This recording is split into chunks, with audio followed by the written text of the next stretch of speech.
ሰላም ጤና ይስጥልን ክብራን አድማጭ ተመልካቾቻችን እንደምን ቆይታችኋል እያልኩኝ ወደ እሳቱ መረጃዎቻችን ተሻገርኩኝ። ከመረጃዎቻችን አንዱ ሳውዲ አረቢያን በተመለከተ ነው። ሳውዲ አረቢያን በተመለከተ መረጃውን ይዘናል በዜና ሰዓታችን የምናጋራችሁ ነው። በሌላ መረጃ አሜሪካ ግዙፍ የሚባለውን የጦር መርከቧን ወደ ኢራን መላኳን አሳወቀች። የአሜሪካው ፕሬዝዳንት ትራምፕ ከቬንዙዌላ አቅራቢያ ከነበረው የሚበልጥ ግዙፍ የአርማዳ ጦር ነው ብለዋል። በተጨማሪም ኢራን በእጄ ናት የኒውክሌር ኃይሏን እንዳታድስ አድርጌ መትቻታለሁ ሲሉ ደስታ በተሞላው አንደበት ቃለ ምልልስም አድርገዋል። መረጃውን ይዘናል። ታዲያ ከዚህ ጋር በተገናኘ በኢራን የሚደገፈው በመካከለኛው ምስራቅ ካሉ ወታደራዊ ኃይሎች አቅሙ ተገዳዳሪ የለውም የሚባለው የግዙፉ የሂዝቦላ ቡድን አሜሪካ ኢራን ላይ ማንዣበባውን ካላቆመች በቀጠናው ከፍተኛ እሳት አቀጣጥላለሁ፣ ያንን ማንም ማቆም አይችልም ብለዋል። ሂዝቦላ እንዳስታወቀው በኢራንና በኢራን ጉዳይ መቼም ገለልተኛ አይሆንም፣ ግንባር ቀደም ተዋጊ እንጂ በማለት የተለያዩ ከባድ ማስጠንቀቂያዎችን አድርገዋለሁ በማለት ለአሜሪካና ለእስራኤል ቀጠናውን የሚያናጋ ማስጠንቀቂያ ሰጥቷል። ሙሉ መረጃውን ይዘናል። ይህንንም የምናስደምጣችሁ ይሆናል። በሌላ በኩል የአሜሪካ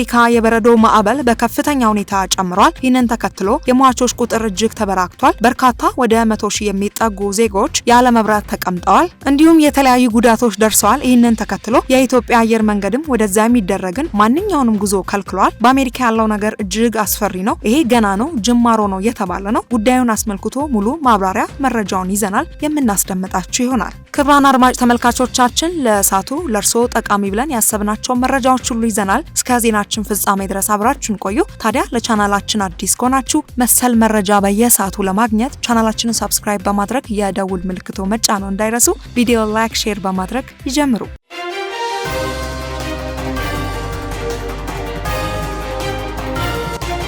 ቀዳሚ መረጃችን አሜሪካን በተመለከተ ነው። በአሜሪካ ከፍተኛ የበረዶ ማዕበል በመከሰቱ የሰዎች ሕይወት እየጠፋ ሲሆን በሚሊዮኖች የሚቆጠሩ ደግሞ ያለ መብራት ተቸግረዋል።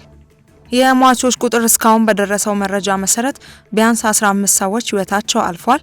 ኒውዮርክ ሲቲ ውስጥም 5 ሰዎች በብርድ ምክንያት ሞተው ተገኝተዋል። የመብራት መቆራረጥ በመላ ሀገሪቱ ከ80,000 በላይ ቤተሰቦች ያለ መብራት ይገኛሉ።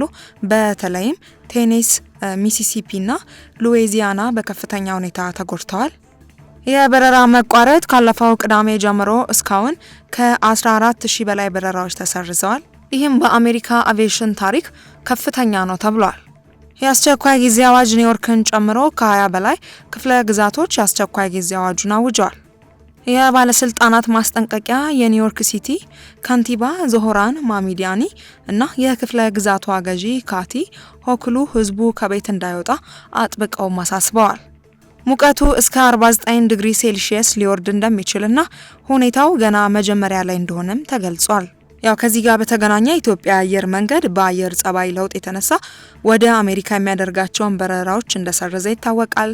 የኢትዮጵያ አየር መንገድ በኒውዮርክና ዋሽንግተን ዲሲ ባለው መጥፎ አየር ጸባይ ምክንያት ከአዲስ አበባ ወደ ዋሽንግተን ዲሲ፣ ከዋሽንግተን ዲሲ ወደ አዲስ አበባ፣ ከአዲስ አበባ ወደ ኒውዮርክ እና ከኒውዮርክ ወደ አዲስ አበባ በፈረንጆቹ ጃንዋሪ 24 እና 25 የሚያደርጋቸውን 4 በረራዎች መሰረዙን አስታውቋል። አየር መንገዱ መንገደኞችን ይቅርታ የጠየቀ ሲሆን መንገደኞች ከጉዟቸው በፊትም የበረራ ሁኔታዎችን እንዲከታተሉ ሲልም አሳስቧል። ታዲያ ይሄ ሁሉ የሆነበት ምክንያት የአሜሪካ የበረዶ ማዕበልን አስመልክቶ ነው። በሌላ በኩል የአሜሪካው ፕሬዝዳንት ትራምፕ ግዙፍ የጦር መርከቦች ወደ ኢራን ላኩ። ዝርዝር መረጃውን የምናጋራችሁ ነው።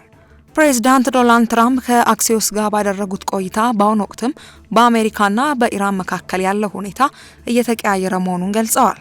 ለዚህም ምክንያት የሆነው አሜሪካ ወደ ቀጠናው የላከችውን እና ከቬንዙዌላ አቅራቢያ ከነበረው የሚበልጥ ግዙፍ የአርማዳ ጦር ነው ብለዋል። የጦር ዝግጅት፣ የአውሮፕላን ተሸካሚ መርከብና ሌሎች አጃቢ የጦር መርከቦች ሰኞ ዕለት ወደ መካከለኛው ምስራቅ መግባታቸው ተረጋግጧል። በተጨማሪም F-35 እና F-15 ተዋጊ ጄቶች በተጠንቀቅ ላይ ይገኛሉ። የጥቃት አማራጭ የኢራን አገዛዥ በሺዎች የሚቆጠሩ ሰላማዊ ተቃዋሚዎችን መግደሉን ተከትሎ ትራምፕ ወታደራዊ እርምጃን እንደ አማራጭም ይዘውታል። ውሳኔው ገና አልተላለፈም፣ ነገር ግን ዝግጁ ነን ሲሉም አስጠንቅቀዋል። ድርድር ወታደራዊ ጫና ቢኖርም ትራምፕ ኢራን ድርድር ትፈልጋለች፣ ደጋግመው ደውለውልናል በማለት ዲፕሎማሲያዊ መንገዳውንም ክፍት መሆኑን ጠቁመዋል። የአሜሪካ ቅድመ ሁኔታዎች ማንኛውም ስምምነት የኢራን የዩሬኒየም ክምችት ማስወገድ፣ የረጅም ርቀት ሚሳኤሎችን መገደብና የሽብር ቡድኖችን መርዳት ማቆምን ማካተት እንዳለበት ዋይት ሀውሱም አስታውቋል። ዳራ ባለፈው ሰኔ ወር ላይ እስራኤልን ጨምሮ በሁለቱ ሀገራት መካከል ለ12 ቀናት የዘለቀ ግጭት መከሰቱ የሚታወስ ሲሆን ትራምፕ በወቅቱ የኢራን የኒውክሌር ተቋማት ላይ ጥቃት እንዲሰነዘር በማድረግ ኢራን የኒውክሌር ባለቤት እንዳትሆን አድርጌያለሁ ሲሉም ተናግረዋል። ከዚህ ጋር በተገናኘም ሂዝቦላ እስራኤልና አሜሪካን አስጠነቀቀ።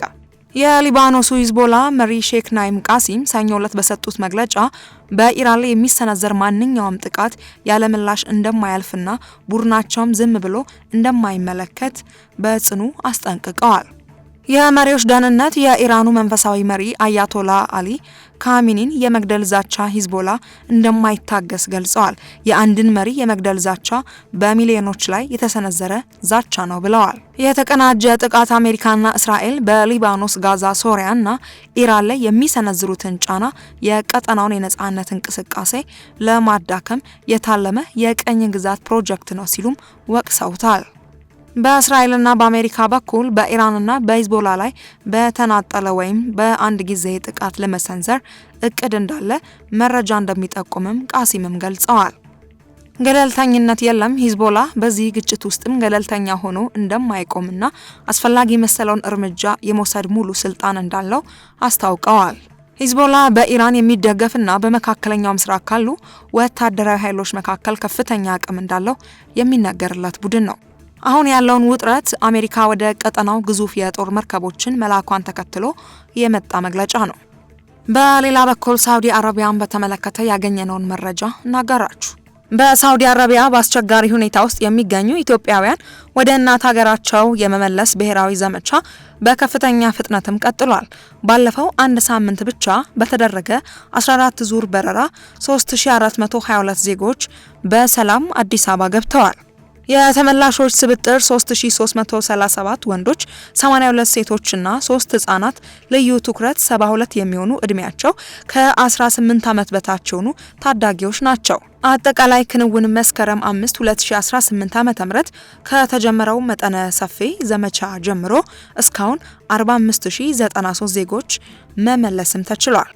ኢትዮጵያና የዓለም አቀፍ ተሞክሮቿ ኢትዮጵያ አሁን እየተከናወነች ያለው መጠነ ሰፊ ዜጎች መመለስ ስራ እንደ ፊሊፒንስና ባንግላዴሽ ካሉ ሀገራት ልምድ ጋር የሚቀራረብ ሲሆን ሂደቱ ከድንገተኛ የነፍስ አድን ስራ ወደ ዘላቂ መልሶ ማቋቋም እየተሸጋገረ ይገኛል።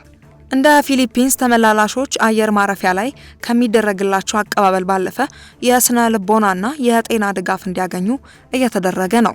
ከሳውዲ ባለፈ መንግስት ይህንን ዘመቻ በሳውዲ አረቢያ ላይ ቢያተኩርም በተመሳሳይ ሁኔታ በሊቢያና በየመን በአስቸጋሪ ሁኔታ ውስጥ ያሉ ዜጎችን ከዓለም አቀፍ የስደተኞች ድርጅቶች IOM ጋር በመተባበር የመታደግ ስራውን እያከናወነ ይገኛል። የሚደረጉ ድጋፎች የሴቶችና ማህበራዊ ጉዳይ ሚኒስቴር እንደገለጸው ተመላሾቹን በማቆያ ማዕከላት ውስጥ የምግብ ጊዜያዊ መጠለያ ያገኛሉ። አስፈላጊው የሕክምና ክትትልም ይደረግባቸዋል። ወደ ትውልድ ቀያቸው የሚሄዱበት የትራንስፖርት ድጋፍም ይቀርብላቸዋል። ክቡራን አድማጭ ተመልካቾቻችን እንግዲህ ይሄ ከሳውዲ አረቢያ ጋር እንዲሁም ደግሞ ከተለያዩ ስደት ተመላሾች ጋር በተገናኘ ከተለያዩ ሀገሮች ጋር ማለት ነው መንግስት እያደረገ ያለው ስራ ጥሩ ጅማሮ ነው። በዚህ ተበረታቶ ይቀጥል። ምክንያቱም ከኢኮኖሚ ክራይሱ ባሻገር ከድጋፉ ባሻገር የአይምሮ መቃወስ አለና እዛ የለመድነው ነገር እዚህም ስናጣ ወይም ደግሞ የመጣንበት መንገድ አለና ስለዚህ የጤናው የሕክምና ድጋፍ መቀጠሉ እንዲሁም ደግሞ መደረጉ የሚበረታታ ነው። ክቡራን አድማጭ ተመልካቾቻችን ለሀገራችን ለዓለማችን ሰላሙን ይስጥልን። በቀጣይ መረጃ እስከምንገናኝ ድረስ በያላችሁበት ጤና ይስጥልን።